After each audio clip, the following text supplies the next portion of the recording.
নমস্কার, রান্নাঘরের রাজশ্রীতে আপনাদের সকলকে স্বাগত জানাই। আজ আমি আপনাদের জন্য পটলের পুরভরা রেসিপি নিরামিষভাবে বানিয়ে দেখাবো। তাহলে এবার শুরু করছি। এখানে আমি কয়েকটি বড় সাইজের পটল ভালো করে ধুয়ে নিয়েছি। এবার পটলের সামনের দিকটা কেটে নিচ্ছি। এবার চামচের পেছন দিকটা দিয়ে এভাবে করে নিচ্ছি। তারপর পটলের ভেতরের অংশটা বের করে নেব।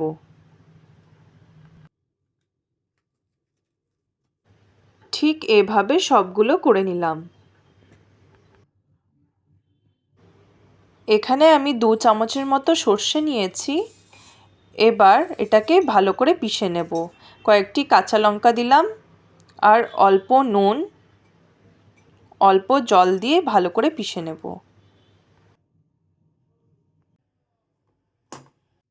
সর্ষে দিয়ে পেস্টটা তৈরি হয়ে গেছে। এবার আমি পটলের পুরটা বানিয়ে নেব। ননস্টিকের কড়াই গরম করে অল্প তেল দিয়ে দিলাম।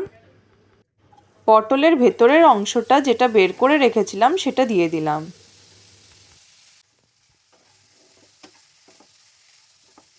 স্বাদ অনুযায়ী নুন দিয়ে দিলাম আর সামান্য হলুদ দিয়ে দেব। অল্প ভেজে নেওয়ার পর ছোট হাফ বাটি নারকেল কোড়ানো দিয়ে দিলাম। অল্প নেড়েচেড়ে নেওয়ার পর সর্ষের পেস্টটা দিয়ে দিলাম। সর্ষের পেস্টটা দেওয়ার পর বেশিক্ষণ ভাজা যাবে না, তাহলে তেতো হয়ে যাবে। এবার 1 চামচের মতো চিনির গুঁড়ো দিয়ে দিলাম। অল্প নেড়েচেড়ে নেওয়ার পর গ্যাসটা অফ করে দেব।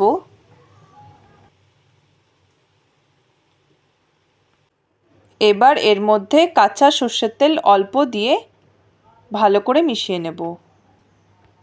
পুরটাকে ঠান্ডা করে নেব। এবার পটলগুলোর গায়ে অল্প নুন আর হলুদ মাখিয়ে নেব।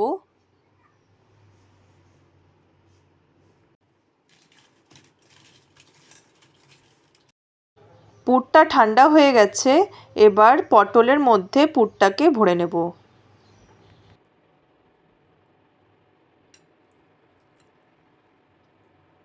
পুরটা ভরে নেওয়ার পর ভালো করে চেপে দিতে হবে।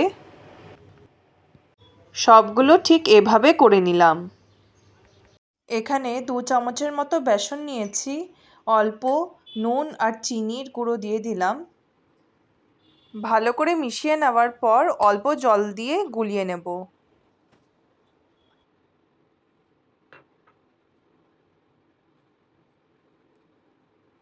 কড়াই গরম করে সামান্য সর্ষের তেল দিয়ে দিলাম। এটা ননস্টিকের কড়াইতে করলে ভালো হবে। এবার বেসনের গোলাটাকে পটলের মুখে ভালো করে লাগিয়ে দিচ্ছি। অল্প এভাবে ঝাঁকিয়ে নেওয়ার পর কড়াইতে দিয়ে দেব। সবগুলো ঠিক এভাবে করে দিয়ে দিলাম। ওপর দিয়ে অল্প সর্ষের তেল দেব।